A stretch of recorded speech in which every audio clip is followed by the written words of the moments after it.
tukyali abavubuka ne bagamba kiba kyabulabe nnyo n'obwangaala n'otuuka okufa ng'ebiwandiiko ebikulu mu ggwanga olina ndagamuntu n'abaputisimu kaadi.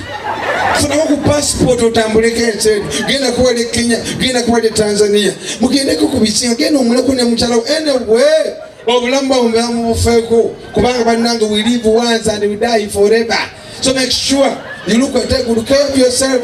Abantu balina ku sente oba oli mudwaliro muno ngate even mu mwaka you cannot do an extensive medical check-up. Waliwo emyaka egimu tugese emyaka otali bw'okola na 50th floor or even 40th floor. Every year you need an extensive medical check-up.